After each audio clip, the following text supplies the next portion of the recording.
Good morning. Today my team and I will be talking to you about Atmis, a global air purifying company. The recent global changes have left Atmis at financial loss. Brexit, the departure of the United Kingdom from the European Union, has cost as much as $68 million in loss, while recent positioning by the US government in terms of policy with the new US presidency has led to reactions from China that are causing as much as $15 million in loss for Atmis.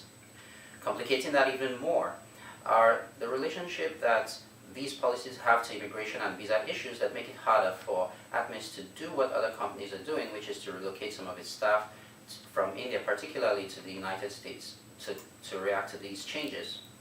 To better understand this changing landscape even more, we conducted a couple of analyses, for example, a pestle analysis. In the political section of this analysis, we highlighted how the changes in the presidency and some of the trade acts and even in the policy have legal ramifications, and these ramifications cause difficulties for Atmis that are linked to these losses. Of course, Atmis is surrounded by an environment in which it operates, it purifies air, and a lot of the social changes with consumer trends and economic implications make this particular analysis very useful. Backing this up with a SWOT analysis, we found ways to leverage some of the strengths Atmis has. For example, it's a premium brand and it uses a smart design and a nano purification. We found that we could cash in on some of these opportunities. We looked a little bit deeper at the competitors, some of which are in the same position as Atmis. For example, the American and European competitors, such as Honeywell, Blue Air, face this same challenge. But some of the new entrants, especially in the Chinese market, also have an impact on the way Atmis operates, particularly by being able to undercut it or claim the Chinese market where Atmis is facing such issues. Looking even further at some of the competitors, we find that Atmis has a unique competitive advantage in the fact that it can differentiate pollutants and allergens by its products, something not every company can do.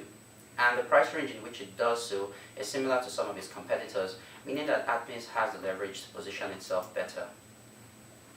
So based on some of this analysis, we decided to recommend to Atmis to aggressively market its Atmis Bliss, especially in Indian markets where the Internet of Things may not necessarily be very useful at this point and would absolve Atmis of the need to relocate some of its staff from Boreas. And then it would also cut out the dependence on some of the Sheffield plants, for example. It buys us some time and it lessens the risks, some of these global risks. We also think that there is an opportunity, particularly in the longer term, to move some of Atmis's factories to the United States, because these takes advantage of some of the recent tax cuts and other policy changes that make it easier for Atmis to be located here, and it indeed takes advantage of some of the nationalistic trends in the US, while some of our other recommendations will take care of the international implications of making this choice. For example, looking at the Indian market, one of the short-term markets we hope to enter, we find that capturing an additional 0.5% will ensure that we get as much as 16 million in additional revenue in that market. And if we're on the optimistic side, 2% additional market share would make us even more, close to 25 million. This could also happen in other markets. Finally, we recommend that using licensing and partnerships is a great way that Atmis can extend its international operations while reducing the risk that some of the policies, that nationalistic policies in all these countries create. Going forward, in implementing these things, we believe that the market strategy of Atmis can capitalize on its competitive strength by taking advantage of the biotechnological, pharmaceutical, and medical markets.